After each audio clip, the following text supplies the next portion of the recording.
Hi, I'm ERIK Voss, and Avengers Endgame is approaching, and we nerds are frothing at the mouths with speculation, with the latest hype being, will Hugh Jackman make a cameo in the movie? As a P.T. Barnum, right? That's the rumored cameo? Now, of course, Old Man Logan. I'm gonna explain why people think Wolverine could join the Avengers in Endgame, and how likely this rumor is, and the various ways Endgame could introduce the X-Men to the MCU. Spoiler warning in case any of my theories are right and they ruin your life. Okay, a lot of this started with a social media post by Hugh Jackman, which, hey, makes us our first tweet down of 2019. Yeah! Jackman posted a video of himself getting shredded, like every average 50-year-old does. And in the caption, he included the cryptic hashtag cameo. Many have speculated this cameo could be, of course, an Avengers Endgame, because someone discovered that when you search famous Hugh Jackman movies on Google, Avengers Endgame appears. Wow. And on top of that, Marvel head Kevin Feige just did a red carpet interview weighing in on the status of this merger.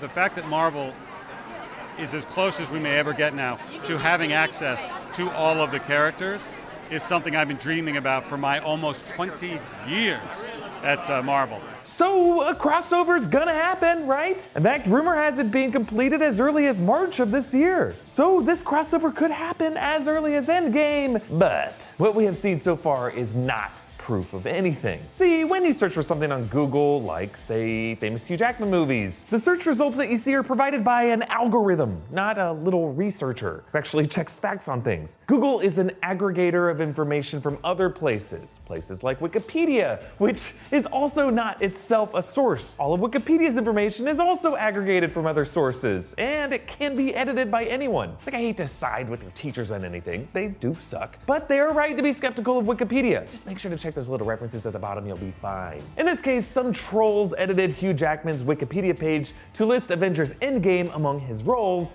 with him playing the role of Adam Warlock in the post-credits scene, which is especially ironic because Adam Warlock is like a perfect human being. There's no way he would hit a W instead of an A. Of course, eventually Wikipedia's editors caught it and changed it, but not before a lot of fans looked a lot of dumb. And by the way, just know the same kind of thing can happen with IMDb cast listings. Like, a lot of you guys like to tweet me, hey look, this person's confirmed as being in this movie. Hate to break it to you, but it ain't confirmed. Anyone with an account can write this stuff on IMDb. Like, for example, in January of last year, 4 months before Avengers Infinity War came out, there were reports of 2 Nigerian actresses being confirmed as being in Avengers Infinity War cast just because they were listed on the movie's IMDb page. But yeah, both of them were later removed. It was fake. Now, does this mean we should completely disregard these Avengers Endgame IMDb listings that Catherine Langford and Ty Simpkins and actors crediting themselves as 70s scientists? Well, no, just know that they could have been written by any dum-dum with no evidence, or any actor who claims to have worked as an extra on the movie, but maybe in some flashback scene that might end up getting deleted from the final cut. Just remember, Google, IMDb, Wikipedia, wonderful resources, but at the end of the day, aggregators, not sources. And the same goes for social media. Don't believe everything you see. Really, you can only trust it if it's from a verified account of an actor or a crew person on a particular project, or if it's something that I say. Always trust Voss. But just because there's no evidence so far doesn't mean Avengers Endgame will not tie the Fox Marvel properties into the MCU. In fact, here are 4 ways I could see that happening in Endgame. Crossover option 1, a new villain. There's an upcoming Avengers book about Dr. Selvig and Darcy, with its back cover hinting at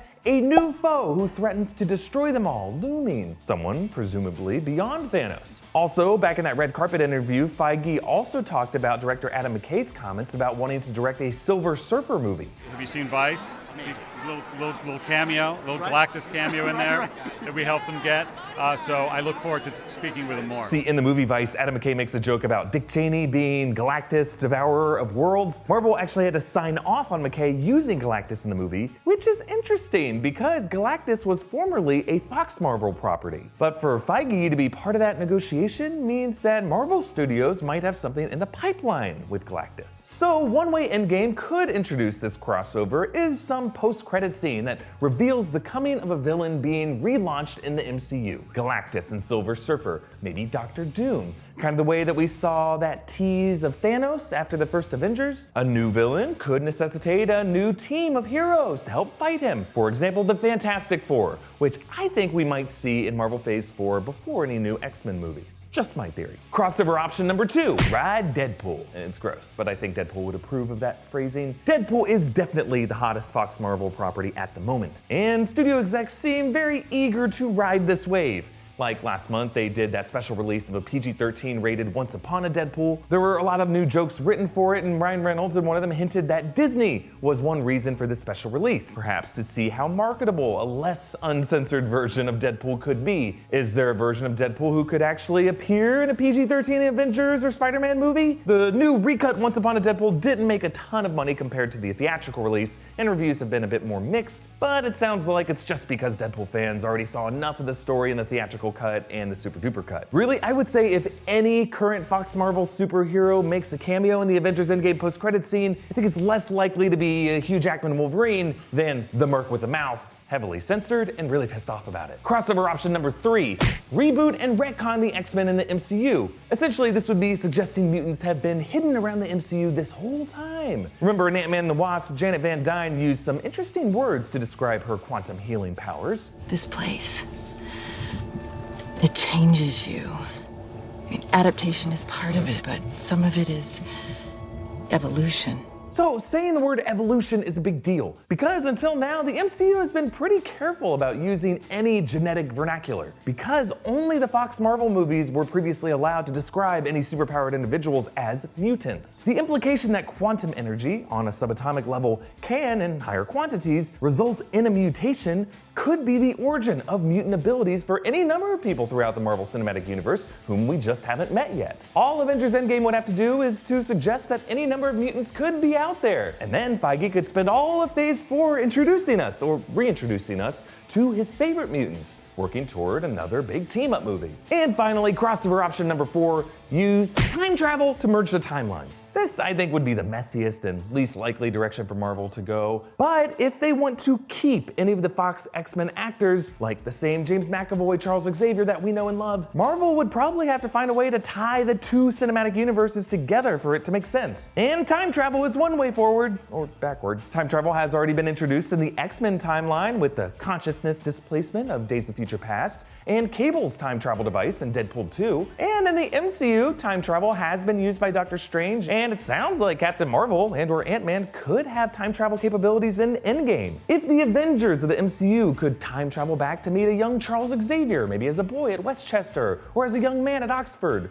or a young Erik Lehnsherr, discovering his abilities after his time in Auschwitz, that could be one way the Avengers and X-Men timelines are both reset within one merged timeline. That way, Marvel could reboot whichever X-Men actors they wanted, and retell the stories with all the Marvel heroes in one shared universe like they are in the comics. But again, this would be a really messy direction and really weird to plot out in a movie. So I will throw the question to you. What do you want the Avengers Endgame post-credit scene to be? Comment down below with your thoughts and subscribe to New Rockstars. And follow New Rockstars on Twitter at New Rockstars. You can follow me on Twitter and Instagram at EAVoss, where you can see all the cryptic clues that I like to hide in the hashtags of my workout videos. Check it out.